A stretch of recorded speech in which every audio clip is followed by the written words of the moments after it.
Jack ya, dari 40 kota. Koko kemarin lihat semua informasi data yang masuk, semua teman-teman yang daftar. Mungkin nggak semua bisa ikut dan join 100%, tapi it's okay. Koko sangat menghargai kerinduan untuk terlibat dalam YOLO Project ini.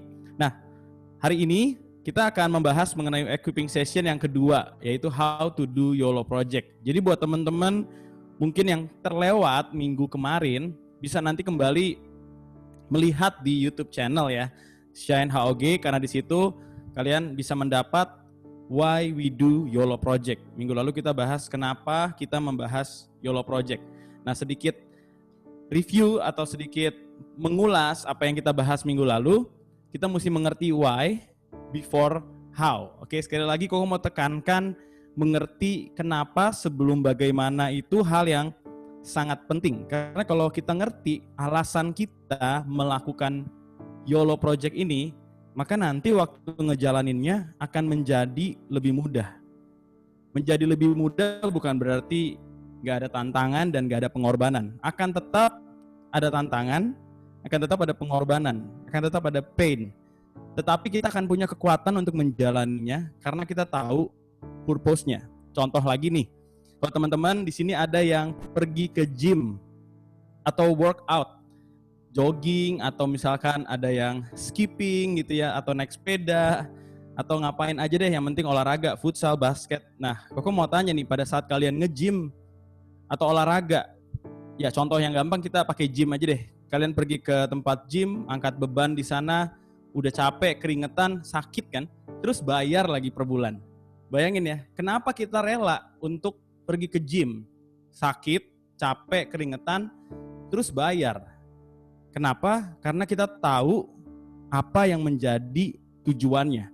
Karena kalau kita tahu, oh saya mau sehat, saya mau punya badan yang atletis, kita punya why yang jelas nih, maka kita siap ngejalaninnya. Gimana caranya? Oke, saya harus angkat beban ini sekian kilo, saya harus treadmill berapa menit, setengah jam mungkin gitu ya.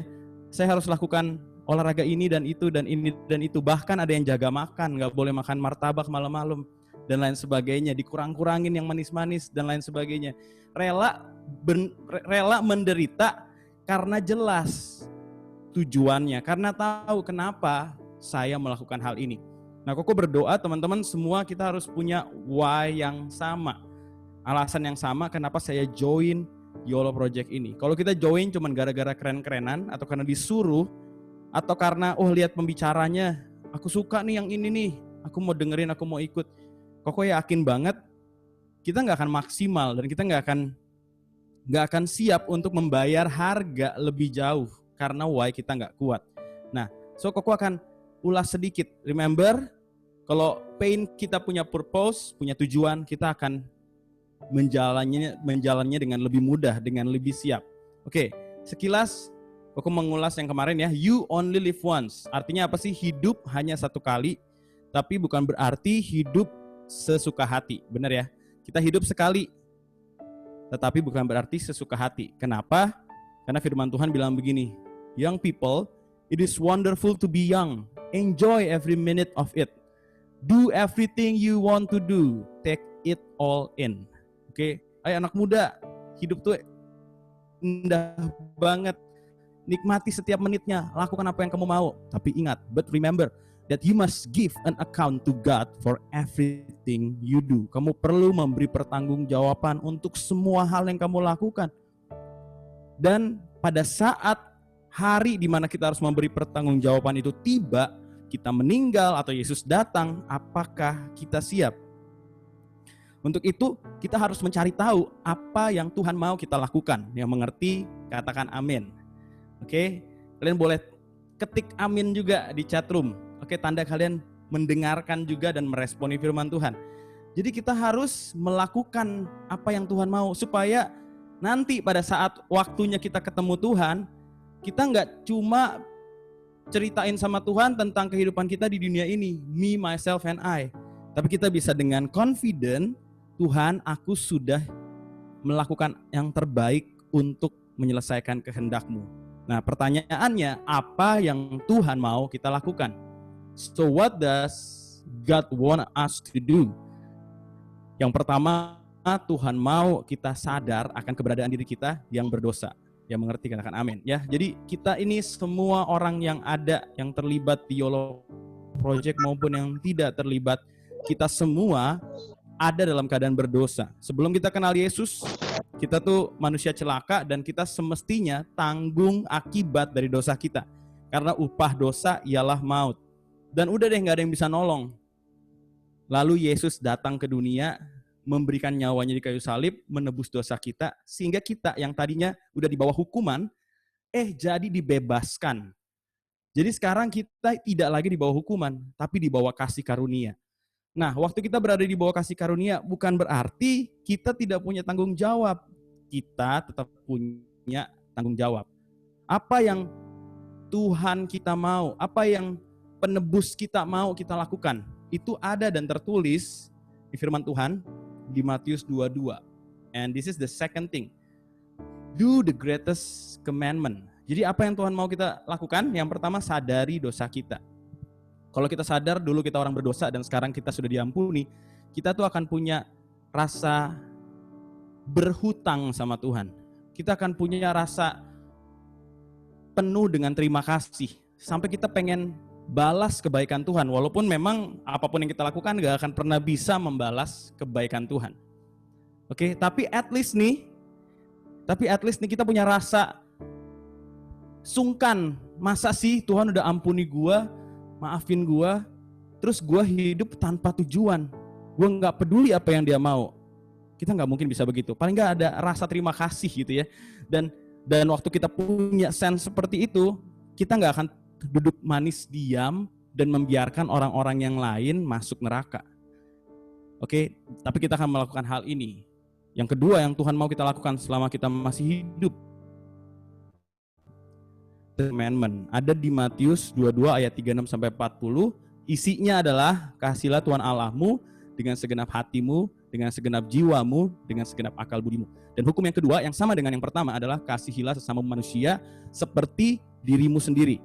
Oke, jadi itulah hukum yang pertama dan terutama. Kenapa? Karena Tuhan sendiri bilang, pada kedua hukum inilah tergantung seluruh hukum Taurat dan kitab para nabi. Berarti kesimpulan dari perjanjian lama ada di ayat ini. Oke, semua detail peraturan yang Tuhan berikan tujuannya supaya kamu cinta Tuhan dan kamu mengasihi sesamamu manusia seperti dirimu sendiri. Oke, sekarang kita udah tahu. So, kita perlu mengasihi Tuhan dan mengasihi sesama. Nah, pertanyaan berikutnya adalah gimana cara mengasihi Tuhan? Firman Tuhan menyatakan seperti ini. Jikalau kamu mengasihi aku, kamu akan menuruti segala perintahku. Jika kamu mengasihi Tuhan, kamu akan menuruti perintahnya. Nah, pertanyaan berikutnya lagi, perintah yang mana untuk menunjukkan aku benar-benar cinta sama Tuhan? Ada di Matius 28 ayat 19 sampai 20 atau yang kita kenal dengan amanat agung, the Great Commission. Kalau Koko boleh bilang, perjanjian lama disimpulkan dengan the greatest commandment. Kasih Tuhan Allahmu dengan segenap hati, kasihi sesamamu manusia seperti dirimu sendiri. Tapi perjanjian baru disimpulkan dengan the Great Commission.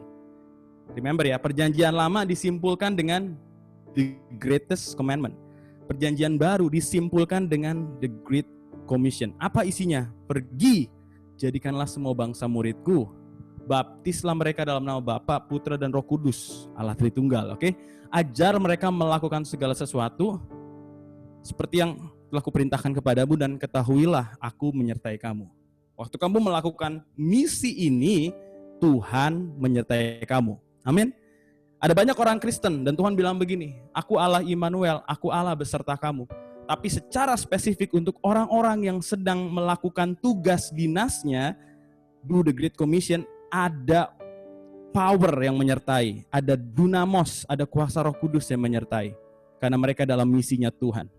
Nah, jadi ternyata waktu kita mengasihi Tuhan dan kita bilang kita mengasihi sesama, itu nggak cukup ngomong doang, nggak cukup nyanyi doang, tapi harus dilakukan secara nyata dan sederhana dengan pergi dan memuridkan.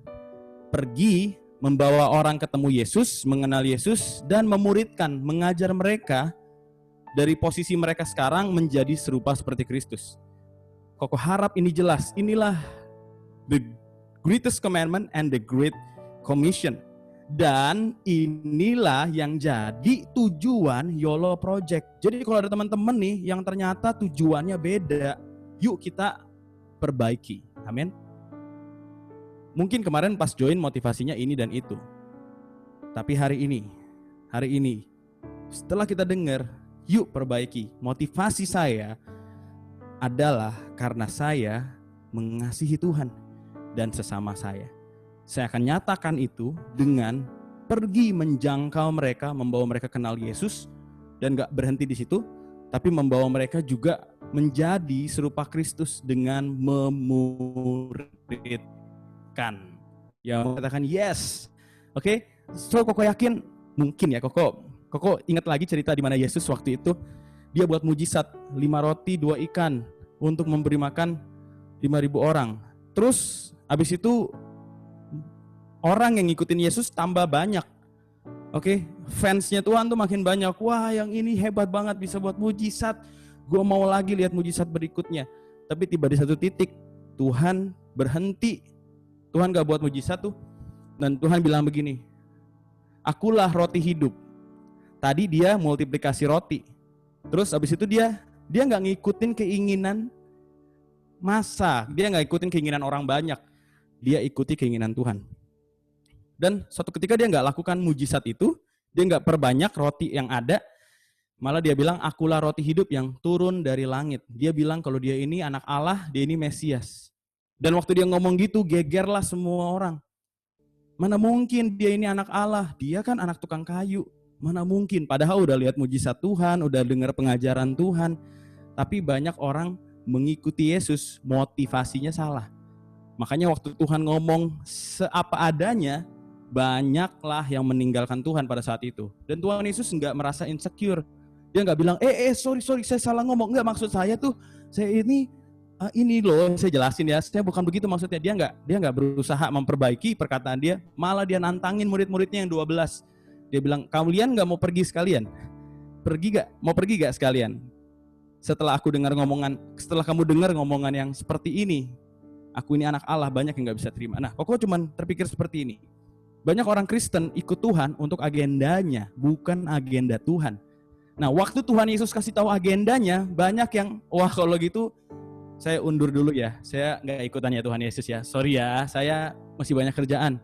Aduh, hidup saya udah bahagia. Nanti kalau saya lakukan agenda Tuhan, hidup saya tambah menderita. Aduh, sorry ya. Tapi saya percaya Yesus kok, saya tetap ke gereja. Janji Tuhan, bye-bye. Tapi pergi memuridkan, itu pendeta saya aja. Nah, banyak yang seperti itu. Aku berdoa yang hadir siang ini atau yang dengar rerunnya di YouTube, please be different.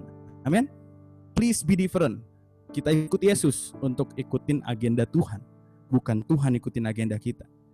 Amin. Terserah nanti banyak orang-orang tinggalin, it's okay. Tuhan pun gak takut. Karena Tuhan cari siapa yang benar-benar murid, siapa yang cuma penggemar Yesus. Aku berdoa kita gak jadi Kristen penggemar Yesus, tapi jadi Kristen murid Yesus. Amin. Lakukan. Kalian ingat, waktu Gideon pergi, berperang, dia waktu itu punya sekitar 30.000 orang. Walaupun lawannya tetap aja lebih banyak lah, 100-an ribu. Terus Tuhan bilang begini, Gideon ini kebanyakan. Gak salah, 30.000 dibanding 100.000. Ya kedikitan iya Tuhan, sepertiga aja gak nyampe. Ini kebanyakan. Terus disuruh pulang, siapa yang mau pulang? Pulang, yang takut boleh pulang. Dari 30.000 meluncur jadi sekitar 10.000-an. Jadi yang lain tuh takut. Oke. Terus dari 10.000-an masih aja Tuhan bilang, ini juga masih kebanyakan. Sekarang kamu pergi, suruh mereka minum air. Nah, setelah mereka minum air, baru Tuhan ngomong, siapa yang minumnya pakai tangan, siapa yang minumnya langsung pakai mulut di sungai itu gitu ya. Yang minumnya langsung pakai mulut, pulang sisa 300 orang. Nah, ini baru cukup. Jadi bayangin ya, Tuhan tidak pernah khawatir soal jumlah. Tuhan gak pernah khawatir soal jumlah. Malah Tuhan khawatir kalau jumlah kita kebanyakan, nanti kita sombong. Kalau itu berhasil kita pikir ya karena Sita nih, wah mantap sih, karena pembicaranya nih, karena ini, karena itu, karena ini. Tuhan gak suka yang kayak gitu, makanya dia bilang kurangin lagi. Tapi Tuhan cari yang benar-benar punya kualitas prajurit. Amin. Dan Koko berdoa itu didapati di setiap kalian. Nah, jadi cara untuk mengasihi Tuhan yang paling nyata, yang gak ngomong doang, adalah pergi dan memuridkan. Bahkan penyembahan tidak berhenti waktu kita mengangkat tangan di gereja. Waktu kita nyanyi, penyembahan justru awal dari pemuritan. Kalian perhatikan waktu Yesus mau naik ke surga, murid-murid datang melihat dia dan menyembah dia. Yesus waktu terima penyembahan, dia ngapain? Waktu dia terima penyembahan dari murid-murid, keluarlah ayat ini, Matius 28 ayat 19. Kalian bisa baca ayat 17 dan 18-nya, murid menyembah Yesus. Ayat 19 20, Yesus respon ini gimana? Dia bukan bilang, wah sembah lebih lagi. Enggak. Pergi dan muridkan. Go and make disciples. Amin. Go and make disciples. Jadi waktu Tuhan Yesus dapat penyembahan, Tuhan Yesus disenangkan. Tapi itu bukan endingnya, malah itu awalnya. Waktu dia dapat penyembahan, dia memberikan perintah terakhir. His last command. Dan itu perintah yang sangat penting. Jadi kalau hari ini kita bilang, Tuhan aku mau menjadi penyembah-Mu, penyembah yang benar. Harusnya kita melakukan pemuritan. Karena itulah yang Tuhan lakukan dan suruhkan ke muridnya waktu dia menerima penyembahan. So perhatikan, if you are a true worshiper, we will go and make disciple. Oke? So itu adalah why.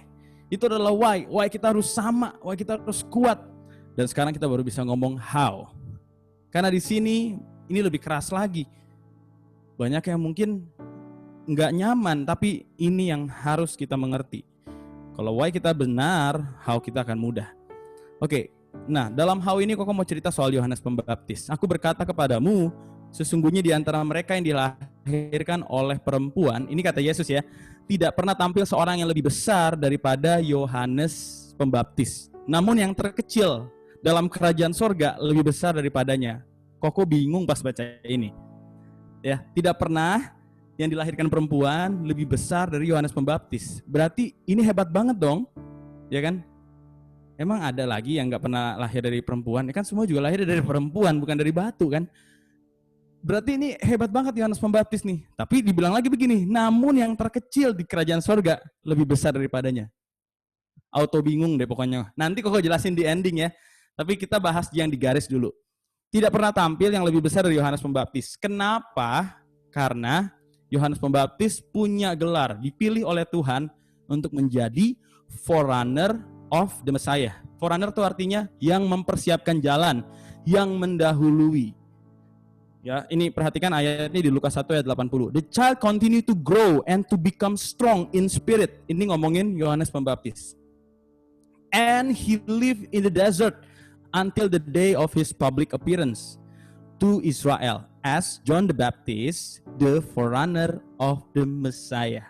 Keren banget ya, gelarnya dia forerunner of the Messiah. Dia ini pembuka jalan yang mendahului Tuhan, yang mempersiapkan jalan bagi Tuhan. Koko pernah dengar Pastor Erwin pernah cerita gini, kalau ada hamba Tuhan nih mau melayani di sebuah kota, misalkan nih hamba Tuhan yang sudah cukup besar gitu ya dipakai Tuhan, biasanya dia akan kirim orang dulu datang ke kota yang dia mau bikin KKR. Pendoanya dulu datang atau timnya dulu datang untuk memperhatikan semuanya, tahu detailnya, tahu kondisinya seperti apa. Setelah itu nanti baru si pendetanya datang. Nah itu pendeta kayak gitu. Tapi ternyata Tuhan pun kayak gitu. Tapi kita jelasin ya. Di sini dikatakan John the Baptist as the forerunner of the Messiah. Jadi Yohanes Pembaptis punya tugas untuk mempersiapkan jalan bagi kedatangan Mesias. Coba deh pikir-pikir, ada kemiripan dengan kita hari ini. Yesus juga mau datang untuk kali yang kedua. Dulu waktu kali yang pertama ada forerunner-nya, namanya Yohanes Pembaptis. Sekarang Yesus juga mau datang yang kedua kali. pasti juga dia pilih forerunner-nya. Dan koko yakin kita lah generasi ini yang akan menjadi orang yang mempersiapkan jalan bagi Tuhan. Tapi pertanyaan yang muncul begini, kenapa Yesus perlu Yohanes Pembaptis? Emang kalau Yesus langsung datang, nggak bisa gitu? Emang kalau Yesus langsung datang, jadi kurang keren gitu ya? Kira-kira alasannya apa? Yesus kenapa perlu Yohanes Pembaptis? Emang jadi lebih maksimal gitu kalau ada Yohanes Pembaptis? Atau Yesus kurang power, kurang influence, makanya perlu ada yang kampanyein Yesus dulu? Yuk kita lihat jawabannya. Ada dua hal, kenapa Yesus perlu pendahulu? Kenapa Yesus perlu forerunner? Yang pertama, He want us to involve in His works. Amin. He want us to involve in His work. Tuhan mau libatkan kita. Kok yakin banget ya? Kalau dia mau mah dia bisa aja kok datang. Dia itu the one supreme God, Allah yang paling hebat, paling tinggi, paling luar biasa. Dia nggak perlu ditolong oleh manusia. Tapi dia mau melibatkan kita. Amin. Dia pengen kita terlibat. Kenapa sih Tuhan pengen kita terlibat? Kenapa Tuhan pengen teman-teman di Shine, di YOLO ini terlibat? Karena dia mau kita bertumbuh. Dia mau kita belajar. Kalian pernah kan belajar di kelas sama PKL, internship, belajar di lapangan, magang. Kira-kira lebih banyak belajar yang mana? Teori atau waktu lagi praktek? Pasti pada saat praktek. Pada saat magang, kita belajar lebih banyak daripada pada saat kita di kelas. Kita langsung ketemu masalah-masalah di lapangan. Kita ketemu orang-orang yang berbagai macam. Dan itulah yang Tuhan pengen. Tuhan pengen kita nggak jago teori. Dia mau libatkan kita supaya kita ada di lapangan. Dan waktu di lapangan kita bisa rasain hatinya Tuhan. Oke, kita bisa rasain apa yang Tuhan rasain waktu ketemu orang yang jengkel ini. Udah dikasih tahu untuk biar selamat, tetap aja lu nggak mau terima. Kita bisa rasain tuh betapa Tuhan tuh sedihnya, betapa Tuhan tuh juga gergetan gitu ya. Dan Tuhan mau kita rasain. Waktu kita mengalami itu, kita mulai bertumbuh jadi seperti Kristus. Kita mulai tahu hatinya Tuhan untuk yang terhilang. Tapi kalau kita kebanyakan di kelas, kita nggak pernah bersentuhan, nggak involve dalam pekerjaan dia, kita akan jadi ahli Taurat dan orang Farisi. So, He want us to involve in His work. Amin. Siapa yang mau terlibat? Angkat tangan di depan kamera. Amin. Dia mau libatkan kita supaya kita makin bertumbuh. Nah, yang kedua, kenapa perlu ada forerunner? Yes, memang sudah dinubuatkan. Tapi pertanyaannya ya kenapa dinubuatkan harus ada si Yohanes Pembaptis atau forerunner-nya ini? Karena preliminary is important. Yuk sama-sama katakan. Preliminary is important. Pendahuluan adalah penting. Lihat deh dari Perjanjian Lama selalu banyak nabi-nabi besar dan kecil. Sampai kitab-kitab di Alkitab tuh dibagi dua. Nabi-nabi besar, nabi-nabi kecil. Dari zaman itu tuh selalu ada nabi-nabi diutus buat bangsa Israel. Sampai Tuhan Yesus sendiri yang datang. Berarti memang pendahuluan, introduction adalah sesuatu yang penting. Makanya ada Yunus. Ingat ya, Yunus yang diutus untuk kasih tahu. Kenapa enggak Tuhan langsung hukum aja? Karena Tuhan kita adalah God of a second chance. Dia Tuhan yang memberi kesempatan. Yunus diutus dulu Niniwe. Kenapa nggak langsung dihancurin aja? Kan emang bangsanya itu berdosa gitu. Tapi Tuhan penuh belas kasihan. Dia kirim Yunus. Oke. Ingat gak waktu Sodom dan Gomora mau dihancurin? Kenapa malaikat Tuhan harus kasih tahu dulu ke Abraham? Kenapa? Karena preliminary is something important. Respon dari orang yang mau diselamatkan itu nomor 2. Tapi bagian yang pertama, we need to introduce God. We need to introduce the love of Jesus buat mereka yang terhilang. Jadi pendahuluan adalah hal yang penting. Maka itu sebelum kita di Desember nanti untuk outreach, hari ini kita preliminary-nya, equipping. Hari ini kita preliminary-nya ngapain? Build relationship, bangun hubungan dengan orang yang kita mau menangkan. Nah, untuk detail apa yang akan kita lakukan, Koko akan share di grup WhatsApp. So nanti teman-teman yang belum join di grup WhatsApp YOLO, segera daftar di link yang sudah diberikan dari kemarin-kemarin, bit.ly/YOLO, Y-nya besar, project, P-nya besar. Oke, tapi hari ini Koko mau bagi prinsipnya aja. How to do YOLO project. Oke, yang pertama adalah lead atau led by the Holy Spirit. Oke, led by the Holy Spirit, dipimpin oleh Roh Kudus. Katakan amin. Dipimpin oleh Roh Kudus. Kita lihat dari Yohanes Pembaptis. Sebab ia akan besar di hadapan Tuhan dan ia tidak akan minum anggur atau minuman keras. Ia akan penuh dengan Roh Kudus mulai dari rahim ibunya. Ia akan membuat banyak orang Israel berbalik kepada Tuhan. Perhatikan ya, ini anak udah diinden sama Tuhan dari sejak dalam kandungan, filled by the Holy Spirit. Kau kasih tahu, sejak zaman Yesus ke belakang, orang tuh penuh Roh Kudus waktu terima Yesus. Tapi spesial Yohanes Pembaptis dari dalam kandungan penuh dengan Roh Kudus. Ia akan membuat banyak orang Israel berbalik kepada Tuhan. Aku mau bilang begini, kita semua hari ini yang dengarkan ini, Tuhan mau pakai kamu untuk membuat banyak anak-anak muda berbalik kepada Tuhan. Tapi kita perlu penuh dengan Roh Kudus yang mengerti. Katakan amin. Roh Kudus bukan pribadi untuk diperdebatkan, tapi Roh Kudus adalah pribadi yang harus kita kenal. Kita harus punya hubungan dengan Roh Kudus kalau kita mau selesaikan amanat agung. Karena ingat, waktu Yesus naik ke surga, Dia janji, aku tidak akan meninggalkan kamu yatim piatu, aku akan kasih kamu penolong supaya kamu bisa menyelesaikan amanat agung. Dan penolong itu adalah Roh Kudus. Makanya Kisah Para Rasul 1 ayat 8 bilang begini, kamu akan terima kuasa kalau Roh Kudus itu turun atas kamu dan kamu akan jadi saksi. Jadi gak bisa nih kita jalanin YOLO tanpa Roh Kudus. Amin. Kita gak bisa lakukan itu.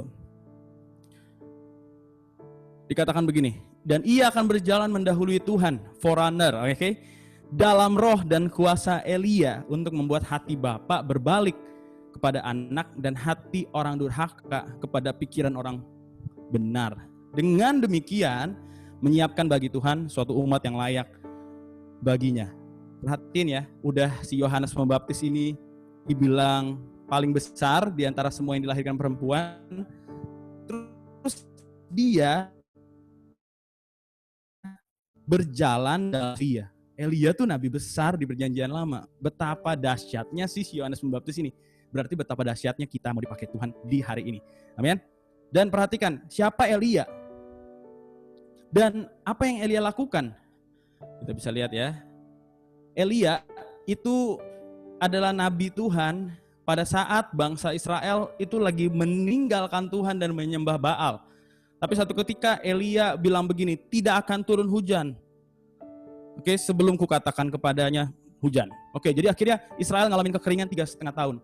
Akhirnya Elia dicari, sama Raja Ahab pada saat itu, dan Elia akhirnya bertemu dengan 450 nabi Baal dan 400 nabi Asyerah. Jadi total ada 850 nabi berhala. Terus mereka bikin kompetisi. Ini ya, kita akan taruh korban, kalau nanti api dari langit turun membakar korban itu, maka kita akan tahu siapa Tuhan yang benar. Jadi semua bangsa Israel ngumpul ngeliat pertandingan itu. Siapa dulu? Nabi Asyerah, Nabi Baal. Mereka mulailah menggores-gores badan, teriak-teriak dan segala macam. Tapi api nggak turun. Singkat cerita, giliran Elia mempersiapkan mezbahnya, menyiram air pada saat kekeringan. Pada saat itu air adalah barang yang sangat mahal ya. Disiram ke korban. Terus minta api turun dari langit.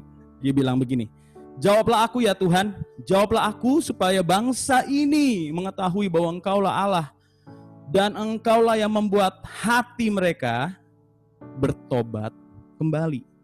Bukan kita loh yang bikin hati mereka bertobat, Tuhan yang buat. Lalu turunlah api Tuhan menyambar habis korban bakaran, kayu api, batu dan tanah itu, bahkan air yang di dalam parit itu pun habis dijadi. Perhatikan ya, seluruh rakyat melihat kejadian itu, sujudlah mereka serta berkata, Tuhan dialah Allah, Tuhan dialah Allah. He is God, amin. Itu yang akan terjadi hari-hari ini. Waktu kita berjalan dalam kuasa Elia, ada kuasa yang besar membacking, menyertai kamu. Dan waktu kamu mendemonstrasikan kuasa Tuhan, kamu akan membuat orang itu melihat who is the real God. Dan waktu mereka melihat, Tuhan akan membuat hati mereka tobat kembali. Dan ketika seluruh generasi muda menyaksikan, mereka akan bilang gini, Yesus dialah Tuhan. Yesus dialah Tuhan. Dan itulah kerinduan kita. Perhatikan di situ juga dibilang begini, Dia akan membuat hati anak kembali kepada Bapa. Mungkin ada yang beberapa dari kita selalu berpikir ini bicara soal anak sama papa hubungannya dipulihkan. Itu benar.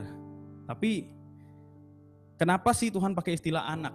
Karena Tuhan bilang di Keluaran 4 ayat 22 sampai 23. Beginilah firman Tuhan, Israel ialah anakku, anakku yang sulung. Jadi intinya Tuhan mau bilang gini, Dia akan membuat hati anak, hati bangsa pilihannya kembali ke Tuhan. Dan kalau hari-hari ini kita semua adalah anak-anaknya Tuhan, tapi banyak yang hatinya menjauh dari Tuhan. Kamu akan dipakai, kita akan dipakai untuk membuat hati mereka kembali kepada Tuhan. Yang mengerti katakan amin. Oke. Dan why we need the Holy Spirit? Kenapa kita perlu sih dipimpin Roh Kudus? Moreover, I will give you a new heart and put a new spirit within you. And I will remove the heart of stone from your flesh and give you a heart of flesh. Oke, Tuhan bilang begini, aku akan beri kamu hati yang baru dan roh yang baru. Aku akan membuang hati yang keras dan menggantinya dengan hati yang lembut. Jadi, aku mau bilang begini, kita gak bisa ubah hati mereka. Orang-orang yang kita lagi mau coba menangin, kita gak bisa ubah hati mereka. Hanya Roh Kudus yang bisa lakukan. That's why kita perlu berdoa buat mereka. Kita perlu doain jiwa-jiwa. Kita perlu puasain jiwa-jiwa ini supaya kenal Yesus. Amen. So, itu yang pertama, how to do this YOLO project. Okay? We need to let the Holy Spirit get involved in everything that we do. Dalam membangun hubungan, dalam mendekati orang ini, kita perlu terus libatkan Roh Kudus. That's why, Koko yakin banget orang yang berjalan dalam misi pergi dan memuridkan hidupnya nih, pasti mau gak mau jadi terus intim sama Tuhan. Kenapa? Karena dia gak bisa jalanin itu tanpa Roh Kudus. Akhirnya dia akan selalu ngecas hidupnya, nempel sama Tuhan, connect sama Tuhan, sehingga kuasa Roh Kudus, pribadi Roh Kudus terus bekerja di dalam dia. Oke, yang kedua, ini yang terakhir. Building bridges through our life. How to do YOLO project? Bangun jembatan melalui hidup kita. Oke? Bangun jembatan melalui hidup kita. Tahu nggak sih Yohanes Pembaptis itu dibilang nabi yang menjembatani perjanjian lama dan perjanjian baru. Kalian tahu nggak? Setelah kitab Maleakhi, di dunia ini tidak pernah lagi ada suara Tuhan. Tidak pernah lagi ada nabi Tuhan selama 430 tahun. Mereka bilangnya gini, divine silence. Jadi ada kesunyian ilahi, nggak ada lagi suara Tuhan. Seakan-akan Tuhan tuh nggak ada selama 430 tahun. Tiba-tiba ada nabi yang muncul, dipilih Tuhan, menjembatani kekosongan itu. Namanya Yohanes Pembaptis. Dan itu panggilan Yohanes to become the bridge. Oke, dari nggak ada lagi tentang Tuhan, justru membuat hati generasinya berbalik kepada Tuhan. That's the bridge that we need to build melalui hidup kita. Kalau Yohanes Pembaptis dipanggil seperti itu, kita juga dipanggil seperti itu.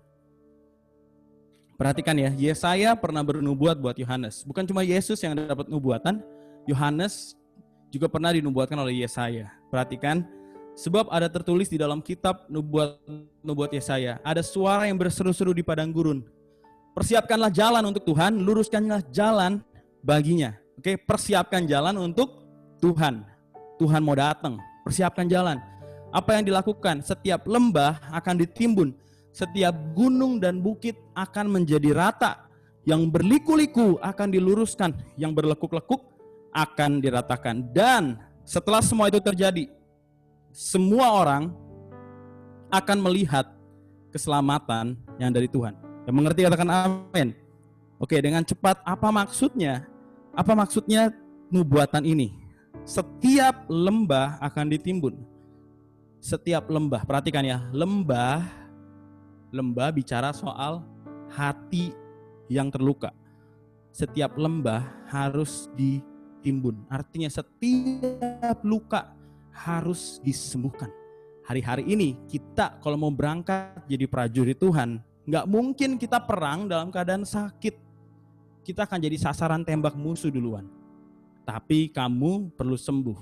Kamu perlu sembuh. Lembah di hatimu, lembah di hidupmu akan ditimbun dengan kasih Tuhan hari ini. Amin. Waktu kamu memilih untuk membuka luka itu, maka itulah langkah awal. Kamu cerita sama Tuhan, kamu cerita, kamu ingat lagi luka-luka yang pernah kamu alami. Ini bukan luka untuk orang yang mau dijangkau ya guys. Ini luka kita sebagai si penjangkau. Orang yang mau memenangkan, orang yang mau pergi dan memuridkan. Setiap lembah, oke, kita memang akan dipakai Tuhan, tapi bukan berarti semua nggak ada yang sempurna. Tapi kita terus harus disempurnakan. Untuk itu, kita perlu mengambil satu sikap, gua harus sembuh. Gua harus sembuh. Tuhan, ini lembah di hatiku. Ini lembah. Lembah itu bicara soal masalah kekelaman, luka, hati, trauma, masa lalu kita harus disembuhkan, ditimbun. Oke, bukan dibiarin, tapi disembuhkan. Caranya gimana? Kamu harus terbuka. Cerita sama orang yang jadi kakak rohani kamu. Cerita dan doa sama Tuhan. Lepaskan pengampunan. Waktu kamu lepaskan pengampunan, kamu seperti netesin obat merah ke luka fisik kamu. Pasti rasanya sakit, tapi itu perlu dialami untuk mengalami kesembuhan. Kalau enggak, lukanya enggak kering-kering, kamu akan tetap sakit. So, ambil keputusan itu. God wants to use you, but you need to be healed. Okay? Dan yang kedua, setiap gunung dan bukit akan menjadi rata. Gunung dan bukit akan menjadi rata. Ini bicara soal apa sih? Kita nih yang sombong, yang merasa hebat, pinter, punya banyak keahlian. Gereja butuh gua gak butuh Tuhan. Tuhan yang butuh gua.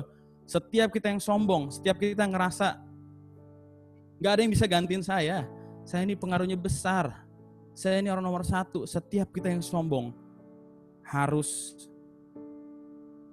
direndahkan. Ingat ya, Tuhan bilang ini, siapa meninggikan diri akan direndahkan. Kita kalau mau dipakai Tuhan, kita gak boleh sombong. Kita harus bertobat. Tahu siapa diri kita sebelum kita kenal Yesus. Siapa diri kita. Kita tuh harusnya orang-orang celaka di bawah hukuman. Gak ada yang bisa disombongin. Semua talenta, semua kehebatan itu dari Tuhan. Jangan pikir itu untuk kamu. Itu harus kembali untuk Tuhan. Karena hidup ini harus dipertanggungjawabkan sama Dia.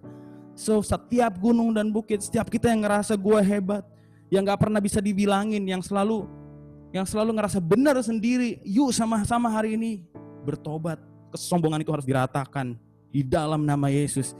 Yang berikutnya apa? Berliku-liku akan diluruskan. Ini bicara soal kita yang masih kompromi dengan dosa. Setiap kita yang masih buka situs porno, kita yang masih jatuh dalam dosa onani, kita yang masih suka bohong, kita yang masih suka ngegosip, kita yang masih suka kata-kata kotor, apapun itu deh. Setiap kita yang hidupnya nih masih berliku-liku, gak jujur, dan gak jujur soal uang, gak jujur soal waktu, apapun itu, kelihatan baik padahal tidak. Setiap kita yang masih kompromi harus diluruskan. Kekudusan harus ada dalam hidup kita, harus ada pertobatan. Amin. Tuhan mau pakai kita. Dia harus membersihkan instrumennya sebelum dipakai. Ya, aku yakin semua kita juga gitu. Waktu kalian mau pakai laptop kalian, handphone kalian, dan kalian tahu handphone kalian kotor, berminyak, kalian pasti harus ngebersihin dulu. Oke? Harus dibersihin dulu. Waktu dibersihin baru bisa dipakai secara maksimal. Kita juga sama. Hari ini Tuhan bukan lagi berurusan dengan jiwa-jiwa yang kita mau jangkau.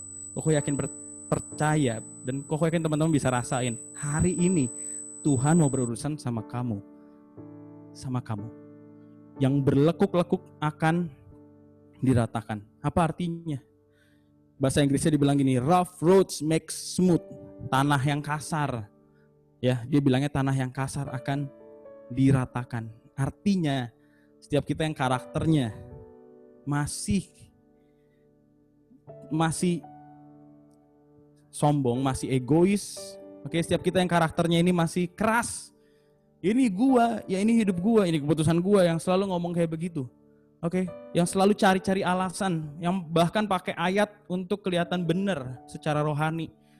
Oke, setiap kita yang masih karakternya tuh nggak bisa ditegur, maunya kalau ditegur ngambek aja, gua tinggalin aja nih gereja, gua tinggalin aja nih, rasa yang lain yang salah, gue yang benar doang. Setiap kita yang karakternya masih seperti itu disebutnya rough roads, jalan yang kasar. Kalian tahu kalau ada benda nih seperti, katakanlah seperti meja kalau pinggirnya masih kasar itu nggak bisa dipakai, itu akan melukai orang yang memakainya. Dia harus diamplas tuh dihalusin supaya bisa dipakai dengan baik. Dan Tuhan mau lakukan hal itu juga hari ini.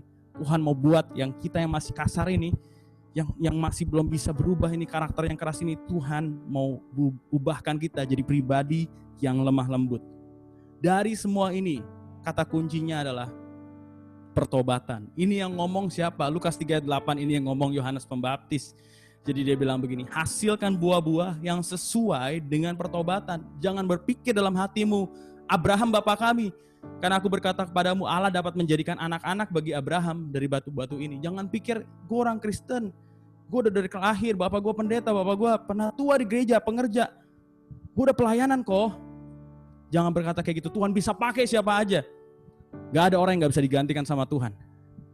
Tapi yang Tuhan mau, hasilkan buah yang sesuai dengan pertobatan. Karena kalau kita jangkau mereka yang terhilang, tapi kita sendiri tidak ada buah pertobatan, maka orang yang kita jangkau akan tidak melihat jembatan yang kita bangun.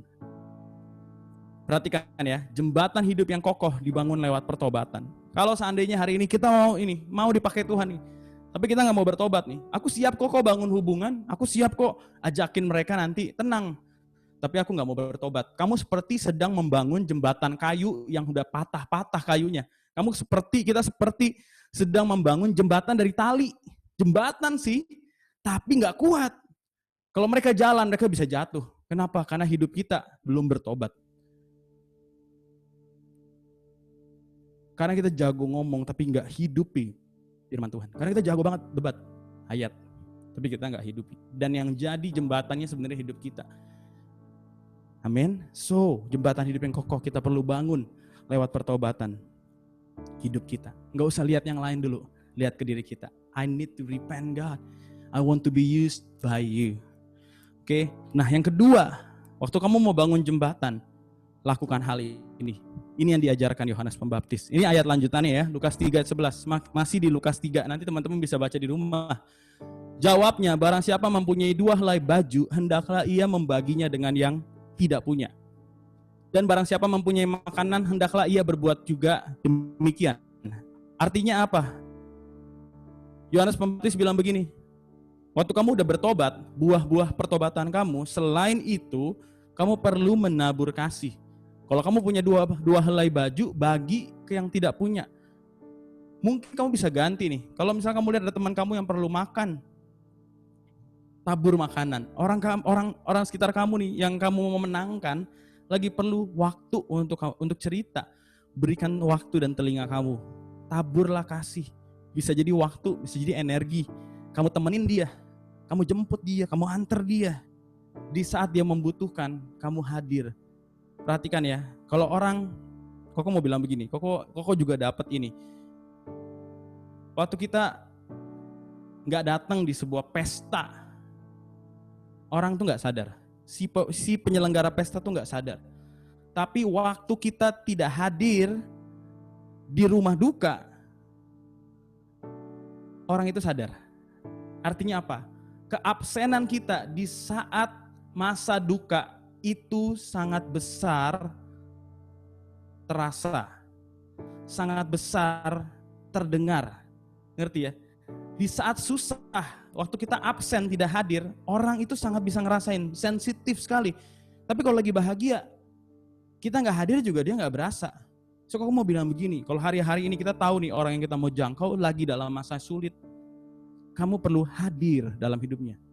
Kamu perlu bangun jembatan dan menabur kasih di masa seperti ini. Dan waktu kamu lakukan itu, when you do that, your presence can be felt so louder. Oke? Kehadiran kamu bisa dirasain begitu keras. Bisa begitu terasa. Your presence can be so felt by that person di masa-masa sulit. Jadi hari ini kamu lihat apa yang dia butuh. Perhatikan ya, apa yang dia tidak punya, hendaklah ia membaginya dengan yang tidak punya. Waktu kamu tahu kebutuhannya, cari tahu apa yang sedang dia butuhkan. Fulfill. Kok, tapi berarti gue harus bayar harga dong. Ya iya, gue harus kirimin makanan. Berarti gue harus bagi, gue harus korbanin. Yang kita korban tuh belum jadi darah kan. Yesus berkorban darah. Kita tidak sampai mencucurkan darah. Firman Tuhan bilang, perjuangan kita gak sampai kayak Yesus. So why not kita lakukan itu yuk. Waktu kamu menabur kasih, kamu membangun jembatan yang kokoh. Amin. How to build bridges through our life. Yang terakhir. Oke. Ini perhatikan ya. Ini indah sekali. Ini yang Tuhan sedang mau kerjakan. Nubuatan Sakaria. Sakaria siapa sih? Papanya Yohanes Pembaptis. Dia bilang begini. Dan engkau, hai anakku. Dia ngomong sama anaknya nih, yang masih bayi nih. Akan disebut Nabi Allah yang Maha Tinggi. Engkau akan berjalan mendahului Tuhan untuk mempersiapkan jalan baginya. Untuk memberitakan kepada umatnya pengertian dan keselamatan yang berdasarkan pengampunan dosa-dosa mereka. Come on. Oke, oleh rahmat dan belas kasihan dari Allah kita, dengan mana ia akan melawat kita. Perhatikan, kita nih akan dipakai untuk memberitakan pengertian dan keselamatan yang berdasarkan pengampunan dosa mereka. Bukan karena hebatnya mereka, bukan karena kesalehan mereka, tapi oleh rahmat dan belas kasihan Tuhan, di mana ia akan melawat kita. Terus apa lagi? Untuk menyinari mereka yang diam dalam kegelapan. Teman-teman kita yang dalam kegelapan, mereka aja gak sadar mungkin mereka dalam kegelapan. Dan dalam naungan maut. Kenapa? Karena iblis mengincar kematian mereka. Kok teringat ya, aku mau bilang begini, Yesus sama iblis kalau berantem, siapa menang? Yesus pasti menang, dia Tuhan, ya kan?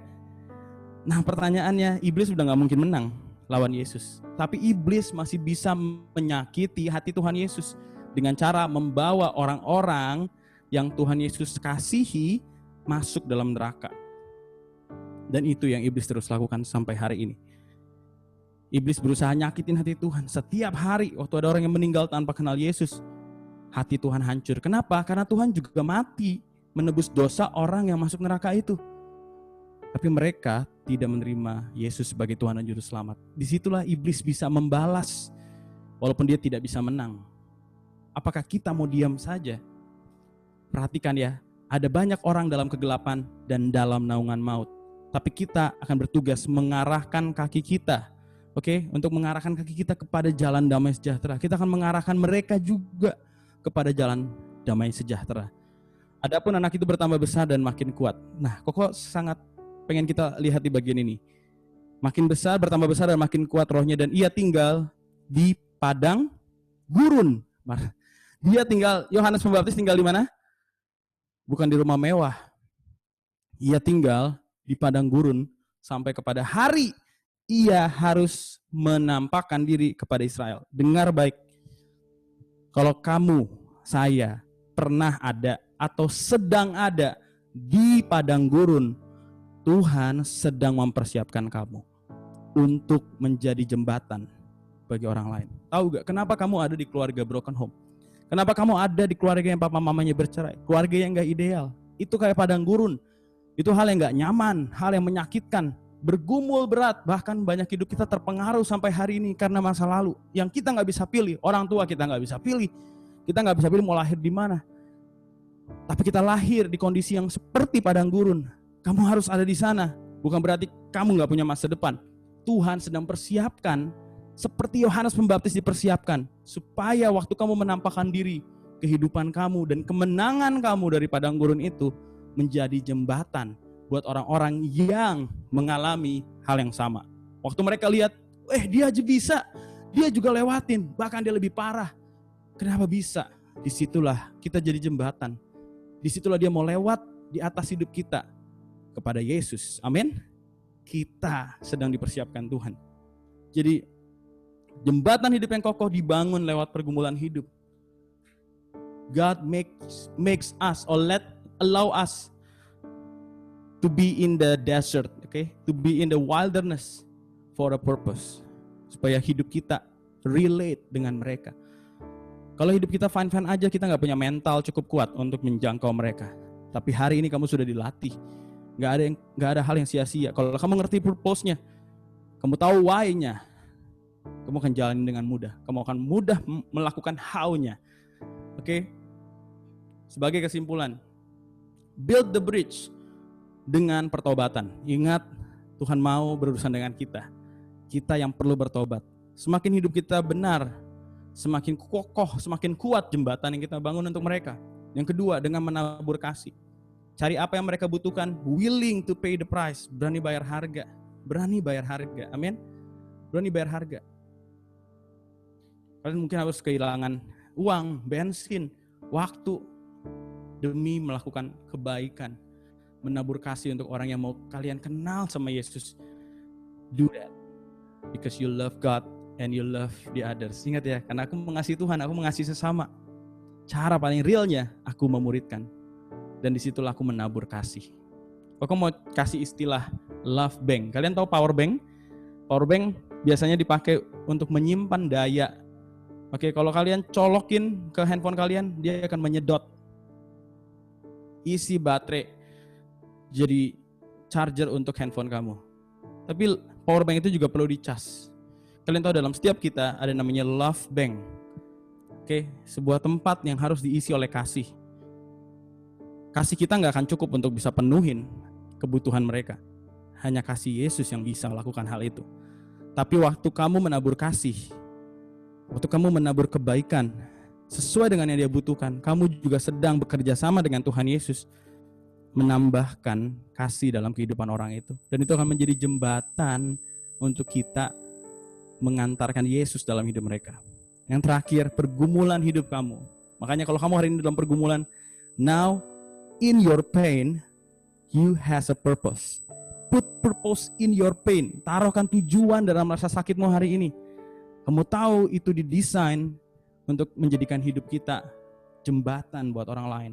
Bisa melihat kalau kita ternyata bisa menang, mereka juga bisa menang dari pergumulan yang kurang lebih sama. Oke? So how to do YOLO project? Yang pertama, led by the Holy Spirit. Ingat, kita perlu berdoa syafaat.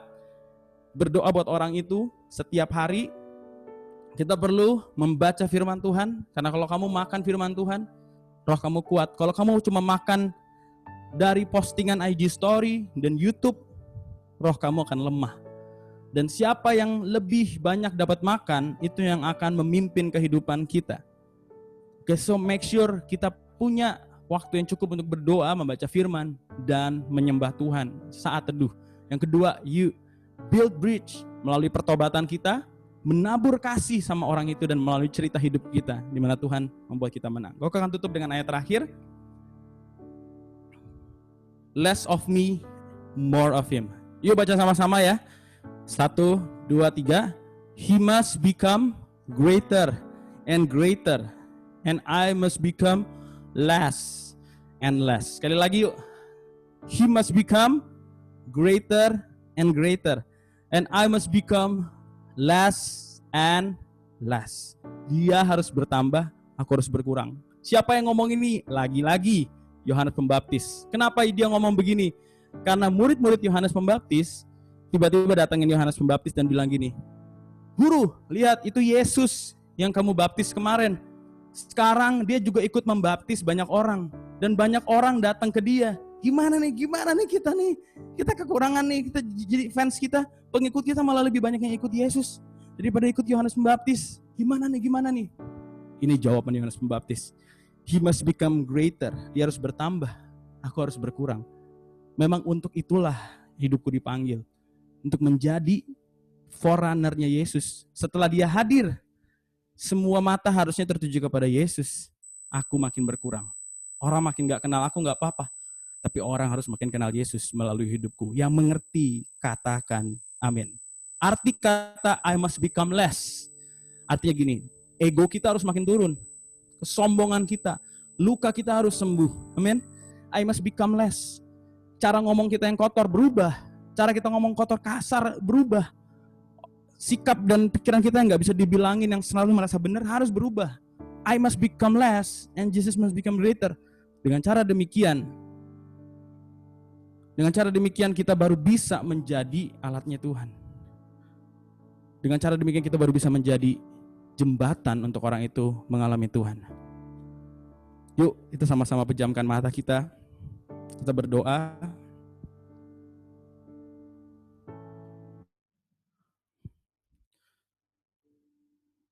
Tuhan, terima kasih Tuhan. Kami bersyukur buat hari ini. Yuk kita sama-sama pejamkan mata kita. Tuhan, kami percaya hari ini Tuhan tidak sedang berurusan dengan orang yang kami mau jangkau, tapi secara spesifik Tuhan mau berurusan dengan setiap kita.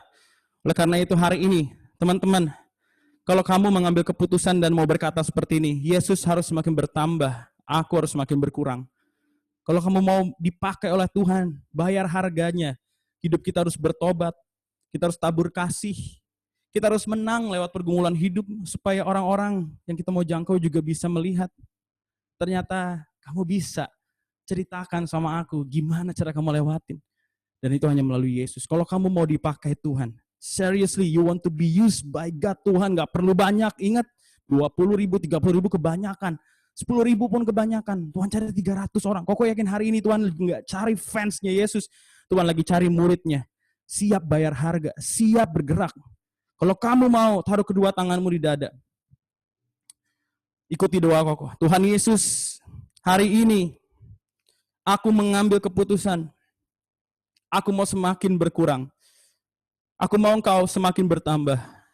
Roh Kudus, aku gak bisa lakukan ini tanpa Engkau. Aku perlu Engkau Tuhan. Aku perlu pribadimu Roh Kudus. Bersihkan hatiku. Sembuhkan lukaku. Bentuk hidupku. Hancurkan aku Tuhan. Supaya aku dibentuk jadi bejana untuk maksud yang mulia. Lord, I give myself away. I give myself away. From now on, sejak hari ini, pakai seluruhnya Tuhan. Seluruh kehidupanku untuk rencanamu. Untuk menyelesaikan amanat agung. Untuk pergi dan memuridkan. Lord, use my life for your purpose. Terima kasih Tuhan Yesus. Dan aku mau berdoa secara khusus buat teman-teman yang hatinya sedang terluka, hidupnya sedang bergumul, yang tahu selama ini karakter kita masih nggak benar. Seringkali kita nggak bisa jadi jembatan, malah sebaliknya jadi batu sandungan. Kalau kamu adalah orang yang menyadari hal itu, Roh Kudus bicara itu di hatimu hari ini. Yuk, aku pengen berdoa buat kalian. Taruh kedua tangan kalian di dada. Tuhan Yesus, aku berdoa sekali lagi buat teman-teman yang hari ini sedang terluka. Luka ini mungkin luka yang lama. Kami nggak tahu Tuhan. Kami nggak tahu harus gimana. Selama ini kami coba tutupi dengan pelayanan. Kami coba tutupi dengan atribut rohani kami. Kami tahu kami nggak pernah bisa sembuh dengan cara seperti itu. Karena waktu kami terbuka, baru pemulihan itu terjadi. Tuhan, aku berdoa setiap hati yang dibuka hari ini, yang mengaku disembuhkan di dalam nama Tuhan Yesus. Aku berdoa kasih-Mu mengalir Tuhan. Kasih-Mu mengalir Tuhan. Kasih-Mu memenuhi hati kami saat ini di dalam nama Tuhan Yesus. Tuhan, sembuhkan anak-anak-Mu. Pulihkan kami. Kami bahkan mau bilang sejak hari ini kalau Roh Kudus mau tegur kami. Supaya kami selamat. Supaya kami nggak lebih banyak lagi buang waktu di hidup ini. Supaya kami benar-benar menghabiskan kehidupan kami yang cuma sekali ini secara maksimal at the end. Kami rindu banget. Tuhan bilang begini, masuklah dalam kebahagiaan Tuhanmu. Hai hambaku yang baik, hambaku yang setia, yang concern hidupnya bukan untuk agenda pribadi, tapi untuk Tuhan Yesus. Tuhan, aku berdoa, let us become the bridge. Let us become the selfless generation. Orang gak perlu kenal kami, tapi biarlah lewat perubahan hidup kami, orang kenal pribadi Yesus. Kami gak perlu banyak followers Tuhan. Kami perlu banyak Jesus follower. Karena itu pakai kami Tuhan. We want to be your instrument. We want to be cleansed. We want to be clean up. Kami mau dibersihkan. Supaya kami jadi instrumen yang siap. Terima kasih Tuhan Yesus. Kami bersyukur. Kami terima kasih-Mu, pemulihan-Mu seutuhnya. Di dalam nama Tuhan Yesus, setiap kita sama-sama katakan, amin. Boleh kasih tepuk tangan yang terbaik buat Tuhan Yesus dimanapun kalian berada. Yuk, Koko cuma pengen kalian bilang sama Yesus, Tuhan Yesus, terima kasih. Tuhan Yesus, terima kasih. Ngomong sama Tuhan, God, thank you. Jesus, thank you. Tuhan, thank you. Thank you. Terus bekerja dalam hidupku. Bilang sama Tuhan ya. Bilang sama Tuhan. Thank you, Lord. Thank you, Jesus. Dalam nama Yesus, setiap kita sama-sama katakan, amin. Koko kembalikan kepada host. God bless you semuanya.